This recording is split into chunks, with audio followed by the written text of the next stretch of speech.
ये जो जजमेंट है, state represented by inspector of police, CBI, anti corruption bureau सब लगे हुए हैं। ये जो रिस्पोंडेंट है बाप बेटे, ये दोनों ने मिलके सरकार का 22 करोड़ का चूना लगा था। चूना कैसे लगाया, बहुत इंटरेस्टिंग है। ये जो बाप है, एक कॉटन परचेज ऑफिसर रहता है सरकारी दफ्तर में, जिनका काम होता है बाहर फार्मर से कॉटन खरीदना, परचेज करना, प्रोक्योर करना सरकार के बिहाफ से। अब इन्होंने क्या किया, अपने बेटे को एक कॉटन ट्रेडर बना दिया था, जो फार्मर से कम पैसे में खरीद के सरकार को बेचते थे हायर प्राइस में।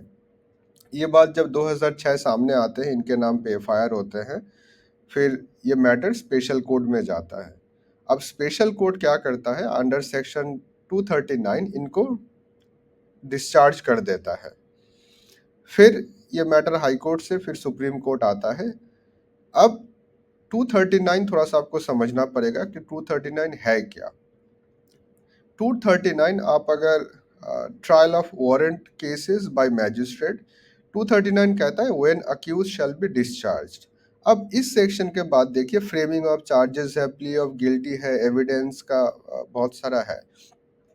ये जो 239 सीआरपीसी का सेक्शन है, ये एक प्री ट्रायल स्टेज है। मतलब ट्रायल से जाने से पहले, जब ट्रायल कोर्ट प्राइमा फेसी ये देखता है कि जो प्रोसिक्यूशन है, जो केस लाया है, क्या वो स्ट्रांग है या नहीं, या फिर जो अक्यूज्ड के खिलाफ जो प्राइमा फेसी एविडेंस है या नहीं।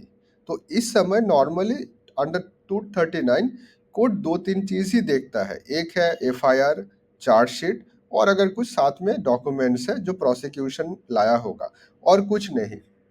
बट इस केस में ट्रायल कोर्ट ने क्या किया था, डिफेंस का भी बहुत सारे एविडेंस जो डिफेंस ने उसी समय ला के मतलब पेश किया, उसका भी इवैल्यूएशन करके उसको तुरंत कोर्ट को फील हुआ कि नहीं, ये तो इतना गिल्टी नहीं है, फिर छोड़ दिया।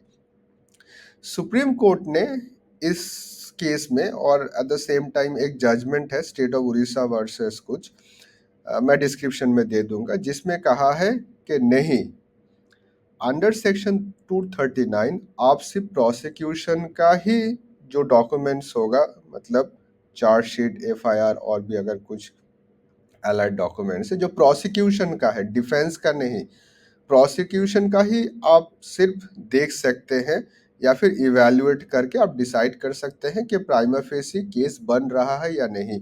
आप उस समय डिफेंस का कोई भी एविडेंस आप इंक्लूड नहीं कर सकते, क्योंकि उसके लिए ही आपका ट्रायल है। मतलब जो काम ट्रायल का है वो आप प्री ट्रायल स्टेज में, जो कि 239 का है, वहाँ पे नहीं कर सकते।